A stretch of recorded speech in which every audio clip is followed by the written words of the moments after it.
바로 윤형중 랩 2050 대표님 모시겠습니다. 네, 안녕하세요. 네, 안녕하세요. 네. 네. 총선 지금 2달쯤 남았는데. 근데 벌써 그렇게 다가왔나요? 그래요, 벌써 네. 그렇게 됐어요. 근데 윤석열 대통령이 요즘 총선을 앞두고 선심성 정책을 네. 내놓는 듯한 감세 정책 계속 네. 내놓고 있는데요. 이게 어떤 문제가 있는지 조금 살펴봤으면 좋겠는데요. 일단 어떤 것들이 있는지 좀 말씀을 해주세요. 그거 말씀드리기 전에 조금 요즘 윤석열 대통령께서 쏟아내는 감세 발표를 도대체 어디서 하고 있느냐부터 한번 짚어볼 필요가 있어요. 네. 좀 특이한 건데요. 요새 민생토론회라는 형태의 부처별 민생토론회에서 그거를 발표를 하고 있거든요. 혹시 민생토론회라고 들어보셨어요? 그럼요. 뉴스에서 계속 네. 나오죠. 근데 그전에는 없었잖아요. 그렇죠. 이게 뭐냐면은 부처별 업무 보고를 민생 토론회로 바꿨습니다. 원래 연초에 대통령이 각 부처별 업무 보고를 봤죠. 예. 이게 저도 약간의 책임감을 좀 느끼고 있는 게 있는데요. 물론 이제 윤석열 대통령이 왜냐면요. 투표하셨어요? 재밌는 얘기인데 무슨 책임감이지? 제가 이제 2017년도에 이제 공약 파기라는 책을 썼었습니다. 이제 그 책에 제가 했었던 제안 중에 하나가 부처별 업무 보고를 지금 같은 형식으로 하지 말고 대국민 토론회 형식으로 좀 했으면 좋겠다. 그리고 그 어느 공약을 언제부터 언제까지 이행할 것인지, 그동안 달성한 실적은 무엇이고 앞으로는 어떻게 할 것인지, 그런 걸 좀 낱낱이 국민 앞에서 얘기하는 자리로 부처별 매년 하는 부처별 업무 보고 형태를 좀 바꿔라 라는 얘기를 제가 책에도 썼고 문재인 정부 시기에 이제 칼럼에도 여러 번 써서 이렇게 그런 얘기를 저 혼자만 되게 외롭게 제안을 했었는데 근데 그 제안을 받아들이고 아무도 거기에 응답하지 않더라고요. 근데 윤석열 대통령은 임기 첫 해에 또 특이한 행동을 좀 하신 게 부처별 업무 보고를 장관 독대 방식으로 바꿨어요. 맞아요. 그것도 굉장히 특이한 방식이었거든요. 네네네. 그래서 부처별 업무 보고를 장관이랑 둘이 앉아가지고 배석자 없이 하면은 도대체 이게 안에서 무슨 얘기가 나오는지도 알 수 없고. 보통 관련 국장, 실장, 어떤 땐 과장까지 쫙 배석해서 훨씬 많이 배석하는데요. 아마 배석이 한 명 정도는 있었을 겁니다. 내용을 보고 브리핑은 해야 되니까. 그래서 이 방송에서 얘기했었던 당시 교육부의 학력 연령 하향 조정이 당시 독대한 업무 보고에서 나왔던 얘기입니다. 그러니까 근데 요즘 이제 바꿔가지고 민생 토론회라는 형식으로 여는데 가는 곳마다 감세안 하나씩 내고 있어요. 근데 더 놀라운 건 뭐냐면은 이 감세안이라는 것은 이 정부가 들어섰을 때 일종의 국정 철학과도 같은 거거든요. 그래서 감세안은 임기 초에 종합적인 감세안을 내놓고 그것을 하나하나 실현하기 위해서 이렇게 해야 되는데 하다못해 연간 감세안이라도 연간 감세안을 어디 담기냐면은 대부분 연말에 기획재정부가 발표하는 다음 연도 경제정책 방향에 다 실립니다. 그게 기본이에요. 보통 그게 연말에 실리는데 올해 이례적으로 연말에 하는 다음 연도 경제정책 방향 발표를 1월 4일에 했어요. 1월 4일에. 맞아요. 이거 아주 이례적인 일이었고 이게 아마 2008년도인가 그때 이명박 정부를 바뀔 때 참여정부 말기에 한 번 있었다 그래요. 그래서 그때는 이제 정권 교체기니까 철학이 다른 정부가 집권하니까 무슨 의미가 있냐 그래가지고 다음 연도를 미뤘다는데 이번은 이제 그 이후로 처음입니다. 그러니까 처음이고 근데 왜 이유도 밝히지 않았죠. 근데 더 문제는 뭐냐면은 경제정책 방향에 없는 감세안들이 막 나오고 있다는 거예요. 1월 4일에 발표한 경제정책 방향에 없는 감세안이 지금 1월 말까지 계속 나오고 있어요. 그것도 민생토론회라는 이름의 부처별 업무보고 자리에서 부처별 업무보고 자리는 다 취합이 돼서 기재부가 경제정책 방향이 다 담겨 있는 거잖아요. 그렇죠. 그러니까 이게 정책의 시스템 자체가 완전히 무너지고 있다라는 하나의 단적인 사례인 게 지금 윤석열 대통령이 즉흥적인지 계획적인지 얘기하는 하나하나의 감세안들이 어디 발인지조차 지금 알 수가 없다는 것입니다. 왜냐하면 시스템적으로 발표를 한다면 경제정책 방향에 담겨야 되거든요. 근데 무려 1월 4일에 발표된 경제정책 방향에 담겨 있는 것과 담겨 있지 않은 것들. 지금 방금 질문이 어떤 것들이 있냐라고 하셨는데 쫙 나열해 보면 연말에 했었던 대주주 주식 양도소득세 기준 상향이 있었죠. 요건 들어가 있습니다. 금융투자소득세 폐지 없습니다. 요거 1월 2일에 증권 개장식 가서 즉흥적으로 발표하셨거든요. 근데 1월 4일에 발표한 경제정책 방향에 없습니다. 그러면 계획되지 않았었다는 이야기네요? 그렇죠. 이게 기재부 입장에서는 이게 한 해만 해도 1조 5천억 원 정도의 세수입이 들어오는 것이었고 게다가 증권거래세 감소액도 1년에 2조 원 정도 감소되는 것이기 때문에 요거로 이렇게 매칭되려는 것이었거든요. 근데 그런 거를 감안한 아주 중요한 세수입에 중요한 영향을 미치는 정책조차 애초에 계획에 없었던 거죠. ISA 개인 ISA 우리나라 표현으로 개인 종합자산관리 계좌의 가입 조건 완화와 비과세 혜택 강화도 네네네. 없었습니다. 없어요. 경제정책 방향이 없습니다. 다주택자 중과세 완화, 요거는 양도소득세 그 혜택을 갖다가 연장해주는 조치인데 요건 있습니다. 네, 예, 네. 요건 있고요. 임시투자세액 공제 연장, 요건 있습니다. 네. 예, 요것도 이렇게까지 연장할 필요가 있는가라는 건 좀 이따 이제 다룰 텐데요. 네. 이건 있습니다. 네, 그리고 분담금을 원전에서 재검토하겠다. 이거 분담금이 적은 돈이 아니거든요. 네, 20조 원 넘는 돈인데 물론 어떤 거 90개가 넘는 것 중에 어떤 거를 없애겠다는 것인지 모르겠지만 이런 중요한 얘기를 한다면은 계획에 담겨 있어요. 없습니다. 네, 요거 없고요. 상속세 완화도 없습니다. 예, 상속세 완화 없습니다. 상속세 완화 좀 독특하게 발표가 됐는데요. 그 좀 유명 유튜버 중에 한 명이 슈카가 이제 한국 그 코리아 디스카운트 문제 제기하면서 사실은 그 슈카가 이제 한국 기업 지배 구조나 코리아 디스카운트 그리고 지배주주의 좀 잘못된 행위들을 이전에도 유튜브에서 많이 비판해 왔기 때문에 그 연장선상에서 이제 그 코리아 디스카운트 질문을 한 것이었는데 윤석열 대통령은 좀 생뚱맞은 대답을 해서 상속세 완화 얘기를 해서 그때 슈카의 표정이 좀 화제가 되기도 했었습니다. 그 발언 듣는 표정이 좀 이상한 얘기를 하시지 막 이런 식으로. 그리고 이제 역대급 이제 다 쏟아내고 있는데 지금 제가 얘기했듯이 금융투자소득세, 상속세, ISA 이런 얘기들은 그 경제정책 방향에 전혀 들어있지 않은 내용들입니다. 근데 우리가 상식적으로 생각하기에는 대통령은 행정부의 수장이니까 각 부처에서 보통은 내년에 뭘 어떻게 하겠다는 거를 그 하반기부터 쭉 취합을 해가지고 그 취합된 게 대통령실로 가서 거기서 분석을 해가지고 본인들의 이제 대통령의 정책 방향하고 맞는지 안 맞는지 스크리닝해서 이건 해라 말아라, 방향을 바꿔라, 아니면 그대로 해라, 강화해라, 약화해라, 이렇게 하는 게 하나의 프로세스. 그다음에 또 하나는 대통령이 어떤 아이디어를 갖고 있다면 그 아이디어를 담당 부처에 보내서 이거 실현할 수 있게 검토해라 해서 다시 올라와서 보고하게 한 다음에 그걸 전부 종합하면 경제정책 방향이 되는 거잖아요. 예. 보통 이런 프로세스인 거죠. 당연히 그런 프로세스를 거쳐야죠. 근데 이 프로세스를 거쳤다면 지금 이런 현상은 나올 수가 없는 거 아닌가요? 당연히 그렇죠. 지금 어떤 프로세스를 거쳐서 대통령의 입으로 발표되는 내용들이 나오는 것인지 그거 자체를 지금 청와대가 아니죠. 용산 대통령실은 공개해야 되는 그런 상황입니다. 네. 그렇군요. 아니 정말 심각한 문제일 수도 있겠는데요. 하나하나 짚어보면서 조금 더 자세히 문제를 들여다보면 좋겠어요. 일단 한번 다루긴 했는데요. 금융투자소득세 폐지가 워낙 큰 거라서 요거는 간략하게 좀 상황을 설명을 해주시겠습니까? 요거는 저희가 이제 방송 하나에서 아예 자세하게 다뤘는데요. 다시 잠시 소개드리면은 금융투자소득이 일정액 이상을 넘으면은 5천만 원 이상을 넘으면은 그래도 이제 일괄적으로 그 예외 없는 과세를 하겠다라는 내용이 이제 금융투자소득세인데요. 요게 가장 큰 변화는 주식 양도소득에 대한 과세를 하겠다는 것입니다. 근데 주식 양도소득세를 과세를 그동안 안 해왔느냐? 그건 전혀 아니고요. 물론 해오긴 했는데 대주주 그러니까 세법상 대주주에게만 과세를 해왔습니다. 근데 대주주의 기준이 그동안 100억 원에서 10억 원까지 쭉 단계적으로 낮춰오고 있었고 사실 큰 금액을 낮춰왔던 이제 정권이 박근혜 정부 때였습니다. 문재인 정부 때도 더 낮춰와서 100억 원에서 이제 10억.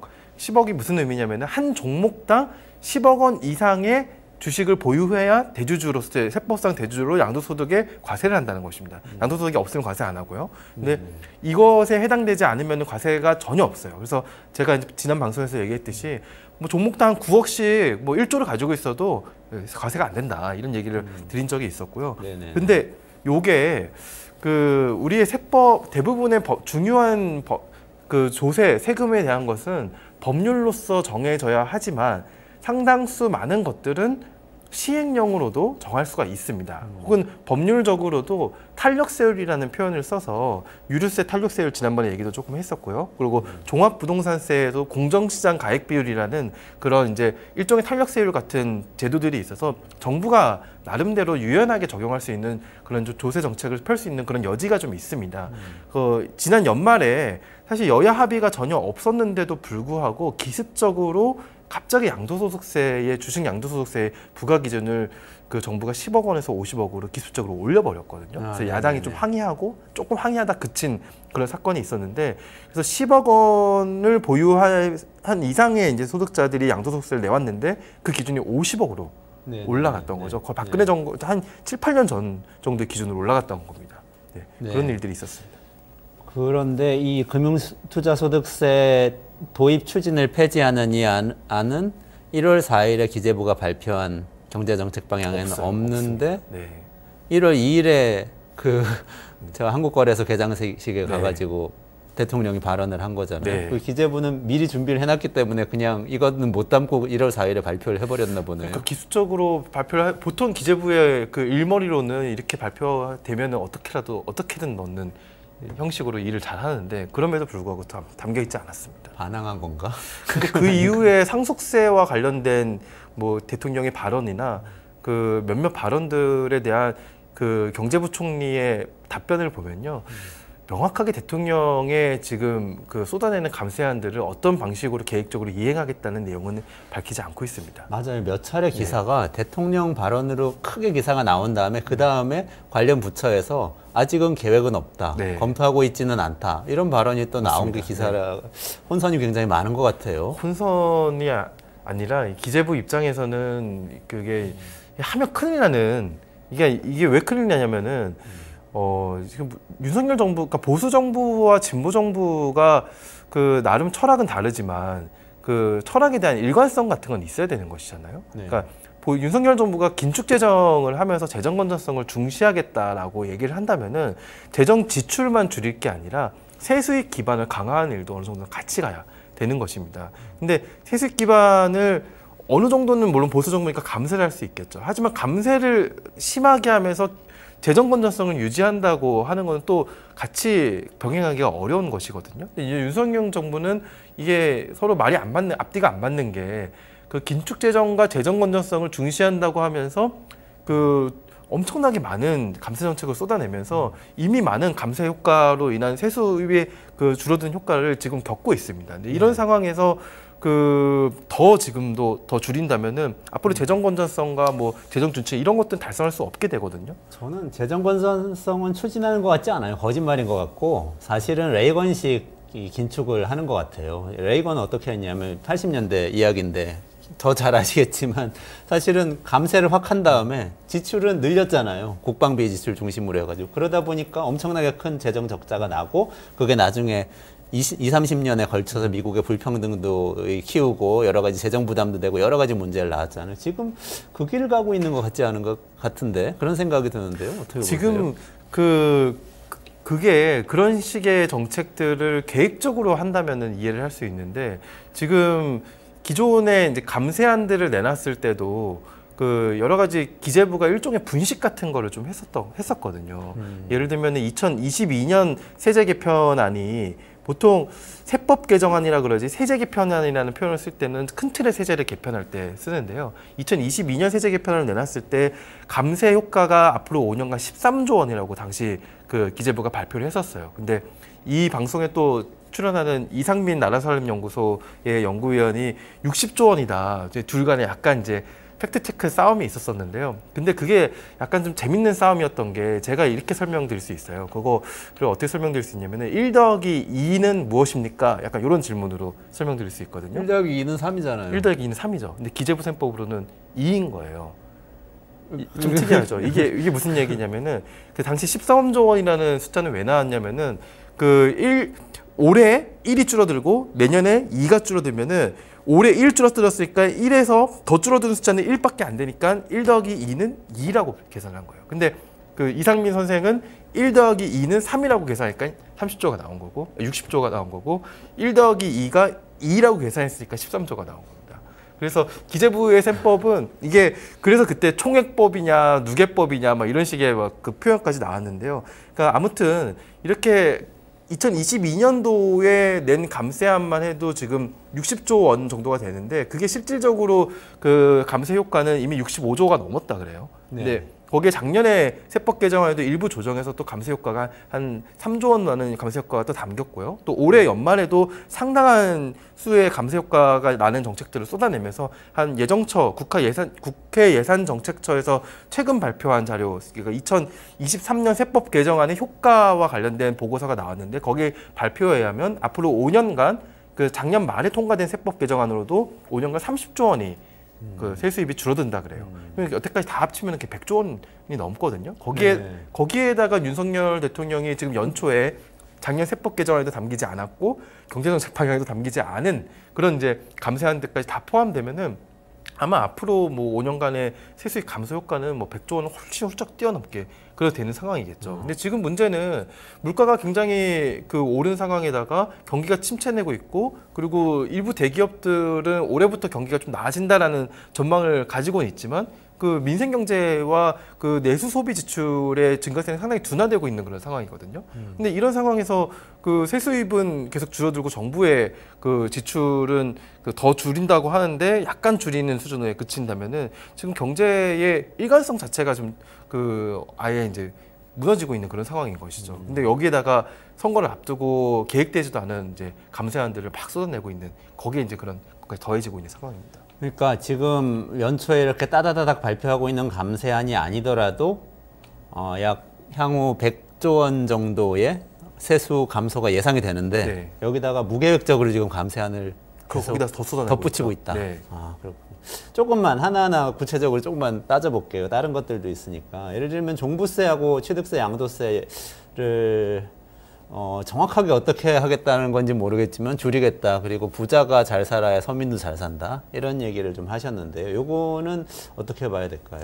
다주택자 다주택자들에게 중과세하는 양도소득세를 그 이제 폐지한다. 그러니까 그 일정 기간 완화한다라는 제도는 집권하자마자 도입했고요. 이번 작년 말 세법 개정안에 담겨서 그 연장이 되었습니다. 그래서 그것뿐만이 아니라 그 윤석열 정부는 그 정부 차원에서 할 수 있는 일들도 몇 가지 더 있는데요. 그게 아까 제가 조금 전에 말씀드렸었던 그 공정시장 가액 비율이라고 종합부동산세가 만약에 내가 그 10억짜리 집을 종합부동산세를 낸다 그런다면 그 10억 그대로 부과가 되는 게 아니라 공정시장 가액 비율이라는 것을 곱한 금액이 과세 표준이 됩니다. 그게 한 60%로 확 줄여버렸거든요. 문재인 정부 90%에서 60%로 확 줄여버렸어요.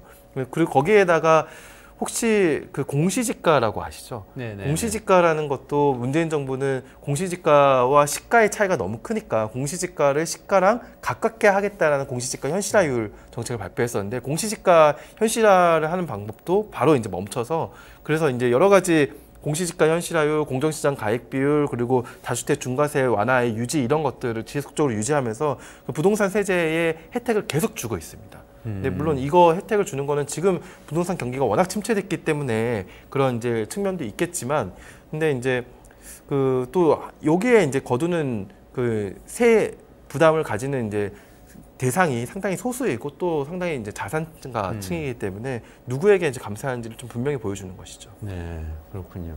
공정시장 가액 비율이나 공시지가 같은 거는 어쨌든 그 세율을 조정하거나 이런 차원이 아니고 그냥 정부에서 탄력적으로 할 수 있습니다. 가격을 정해주는 참 굉장히 편리한 것 같기도 하고 너무 임의적이라는 생각도 드네요. 근데 그게 갑자기 집값이 올라가지고 세부담이 갑자기 커지면은 또 이제 문제가 생기니까 또 다른 필요한 측면도 있긴 합니다. 그렇군요. 네. 아까 인시투자세액공제 말씀도 하셨는데 그거는 어떤 거예요? 요거는 그 이제 투자와 뭐 설비나 장치나 이런 이제 연구개발이나 이런 쪽에 투자를 할 경우에 이제 세액공제를 더 이제 해주는 제도인데요. 이 제도도 그 작년 말에 연장해서 이 제도로만 지금 그 감세되는 금액이 1년에 한 1조 5천억 정도 된다고 하거든요. 그래서 근데 이 제도로 혜택을 받는 기업들은 정말 소수의 대기업들입니다. 이미 많은 그 우리나라의 법인들 중에서 법인세를 낼 만한 여력이 있는 기업들 가운데, 그리고 사실 이렇게 생각하면 돼요. 이미 투자를 많이 해가지고 이익이 많은 부분을 투자를 해가지고 마지막에 당기순이익을 줄인 회사들은 별로 세금 낼 게 별로 없습니다. 근데 그 투자를 한 금액을 이미 이제 거기 그 금액 때문에 당기순이익이 줄었는데 그 투자한 금액 때문에 더 세액공제를 해준다는 것이거든요. 근데 지금 이번 정부가 R&D 금액을 대폭 줄이고 임시투자세액공제 같이 정말 소수의 대기업들만 혜택받는 제도는 계속 연장하고 있잖아요. 근데 R&D 같은 정책을 줄이는 것의 내역들을 살펴보면은 중소기업 R&D를 줄이는 부분들이 많습니다. 그래서 그 약자와의 동행을 한다면서 오히려 중소기업들에게 혜택을 주는 그런 이제 예산 항목들을 상당히 줄이고 임시투자세액공제 같은 대기업들만 혜택을 받을 수 있는 그런 제도들은 계속 연장해 간다는 거죠. 이게 재벌들과 좀 떡볶이 먹고 다니는 것에 좀 청구서가 아닌가 또 그런 생각이 좀 들기도 합니다. 근데 이게 세금을 깎으면 투자가 늘긴 느나요? 아 그거는 뭐 경제학계 좀 오래된 논쟁이죠. 뭐 래퍼 곡선이라고 옛날에 이제 그 경제학자 래퍼라는 분이 냅킨에다가 뭐 이런 그래프를 그려가지고 세금이 오르는 초창기에는 그 소득이 이제 그 이제 나중에는 U자 곡선이었죠. 그래서 나중에는 이제 소득이 더 총생산이 늘어나기 때문에 세수도 더 많이 거칠 거다. 뭐 이런 식의 이제 표현을 한 적이 있었었는데요. 근데 이제 실제로 근거를 따지고 보면은 그 세금이 올라가는 것이 실제로 총생산을 늘릴 것이냐, 기업의 투자를 늘릴 것이냐의 상관관계는 입증되지 않았다가 또 경제학계에서는 더 많은 다수설인 것 같습니다. 근데 그 설명은 너무 저는 사실 직관적이진 않아요. 그러니까 그러니까 세금을 깎아주면 투자를 많이 하고 나중에 돈을 많이 벌 거니까 많이 번 돈에 대해서 세금을 더 거둘 수 있다. 이런 얘기잖아요. 잘 모르겠습니다. 그거는 지금처럼 정치가 이렇게 요동치는 상황에서 네. 그 윤 대통령이 갑자기 한 얘기들 좀 짚어볼게요. 갑자기 했다는 얘기 중에 이제 제일 뭐 덩어리가 큰 거는 분담금 제도 재검토인 것 같은데요. 그거는 네. 좀 내용이 구체적으로 나온 게 있나요? 이거는 정말 딱 그 정도 발언들만 했거든요. 그래요? 그래서 분담금 제도를 전면, 이 준조세 성격에 가까운 분담금 제도를 전면 재검토해야 된다라고 표현을 했는데 이 분담금이라는 제도 자체가 그 준조세라고 좀 보기도 좀 어렵거든요. 그래서 이 준조세라는 표현은 내는 사람의 입장에서는 준조세라고 좀 보여질 수 있는 것 같아요. 왜냐면은 자신이 어떻게든 정부에게 내야 되는 돈이니까 그런 측면에서 준조세라고 보여질 수 있는데, 근데 조세라는 것은 그 이제 수익자가 어느 정도 부담하는 그런 이제 부분들도 있고요. 그리고 이제 뭐 그 누진적으로 그런 부담하는 조세의 여러 가지 원칙들이 있는데, 분담금이라는 것은 오히려 이제 그 자기 원인을 제공한 사람들이 이제 분담하고, 그러니까 그런 이제 여러 가지 조세랑은 다른 원칙과 원리가 좀 적용되거든요. 그래서 네네. 그 분담금 제도를 전면 재검토한다는 얘기는 좀 구체적으로 좀 더 가시화가 되면은 평가를 할 수 있겠지만, 근데 좀 경계를 해서 봐야 될 것 같아요. 도대체 어떤 분담금을 좀 없애려고 하는 것인가. 전체라고 하면 그 20조 원 넘는다고 아까 그랬잖아요. 예. 규모는 굉장히 큰데, 저는 근데 이런 것 같아요. 대통령이 뭔가 이렇게 한마디 했으면은 이게 굉장히 많은 이해관계들이 걸려 있는 거잖아요. 분담금 뭐 하나 없애면은 그 분담금을 쓰고 있는 사람들이 있잖아요. 분담금 그 예산을. 그러면은 얘기가 나오면은 그 다음에 따라붙어서 관련 부처에서 이거는 어느 정도 최소한 뭐 내용이 없더라도 언제까지는 논의를 해서 언제쯤은 구체안을 발표하겠다든지, 아니면 어느 수준까지는 그 전면이라고 했지만 그게 전체 10%인 건지 50%인 건지 어느 정도 선까지 논의를 하겠다든지 이런 얘기가 나와야 되는데 지금 그런 얘기가 안 나오고 있는 거 아니에요? 네. 그래서 저는 이게 그냥 대통령께서 계속 선거 캠페인 하고 계신 것 같아요. 선거 캠페인에서는 구체적인 거 얘기 안 하잖아요. 그냥 방향만 딱 얘기하면 되니까, 유권자들 설득만 하면 되니까. 근데 지금 집행을 해야 되는 위치에 가서도 이렇게 행동하고 있는 건 굉장히 큰 문제인 것 같다, 이런 생각이 좀 드네요. 맞습니다. 네, 저도 공감하세요? 네. 네. 또 한 가지만 더 짚어볼게요. 지금 시간이 좀 거의 다 됐는데요. 상속세 완화 얘기가 사실은 논쟁이 굉장히 많이 됐는데, 요거는 어떻게 진행되고 있나요? 상속세 완화의 경우에도 이게 윤석열 정부 초기에 상속세를 유산취득세 형태로 바꿀 필요가 있다, 그런 논의를 해볼 필요가 있다라는 의제를 띄운 적은 있습니다. 그래서 오히려 그때 유산취득세의 형태로 운영하고 있는 그런 이제 그 다른 국가들의 사례들을 비교 분석하는 그런 기사가 나온 적도 있고요. 그때 그나마 좀 의미 있는 논의가 시작된 적이 있었는데, 그 이번 상속세 논의의 경우에는 사실 대통령 발언에 뒤이은 뭐 부처의 반응이라든지 혹은 대통령실의 그런 이제 입장이라든지 이런 것이 뚜렷이 나오지 않고 있는 상황인데, 심지어 그 이번에 대통령 그 실의 정책실장으로 간 분이 경제학자시잖아요. 그 성태현 연세대학교 교수가 정책실장인데, 그 심지어 대통령께서 상속세 발언한 맥락 자체가 코리아 디스카운트를 해소하기 위해서 그 상속세 때문에 기업들을 이제 제대로 못 물려주기 때문에 뭐 주가를 이제 낮추는 거 아니냐.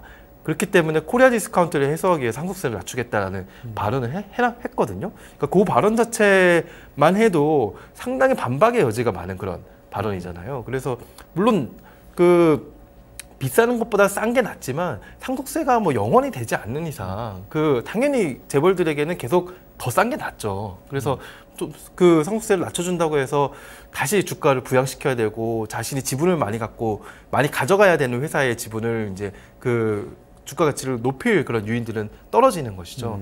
그래서 그 애초에 발언한 취지와 배경 자체가 좀 굉장히 빈약한 논리를 기반으로 하고 있기 때문에 그 이 발언에 뒤이어서 부처나 대통령실에서 좀 계획을 발표하고 뭔가 그 이후에 이제 취지나 근거들을 발표하는 것이 좀 부담스럽지 않나라는 생각도 좀 들어요. 그래서 그 전에 유산 취득세와 상속세 논의는 상속세를 그 어떻게 보면 증여세와 비슷한 수준으로 지금 형태는 돌아가신 다음에 다 상속세 하는 것보다는 살아 있는 동안에 최대한 증여를 한 다음에 상속세를 부과를 이제 받는 게 훨씬 더 이득이거든요. 근데 외국에서는 그럴 필요가 없어요. 살아있는 동안 어떻게든 증여할 필요가 없습니다. 똑같이 부과가 되기 때문에 그래서 그런 형태로 바꿔야 된다는 게 당시 2년 전에 유산취득세 논의였는데 그건 나름 합리적인 측면이 있거든요. 근데 지금의 논의의 그 배경과 취지 자체는 이런 최소한의 합리성조차 좀 떨어지기 때문에 좀 그런 뒤이은 후속 논의가 좀 나오지 않는가라는 저는 그렇게 좀 보고 있습니다. 네, 알겠습니다. 좀 정리해야 될 것 같은데요. 혹시 마지막으로 그러면 지금 윤석열 대통령이 말씀하신 게 다 실현이 된다면 가장 큰 문제는 세수 부족 문제 이걸까요? 어떻게 보세요? 세수 구조폭이 당연히 이제 가장 큰데요.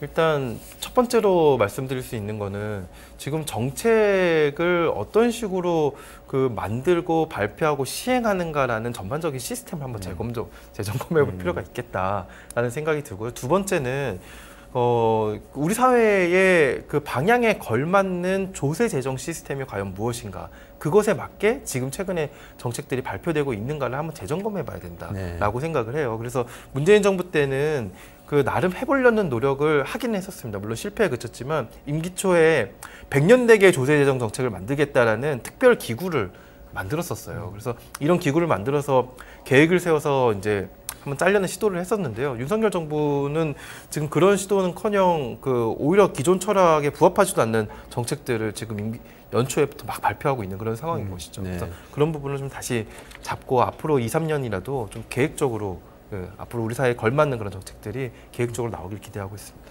그런 부분들은 여야가 좀 같이 힘을 합쳐가지고 논의를 하면 좋겠네요. 네, 맞습니다. 네. 네, 알겠습니다. 오늘 저 윤석열 대통령이 계속 쏟아내고 있는 감세 정책 문제점에 대해서 잘 짚어봤는데 다음번에 조금 더 상세한 내용 또 다뤄보기로 하고 오늘 여기서 인사드릴게요.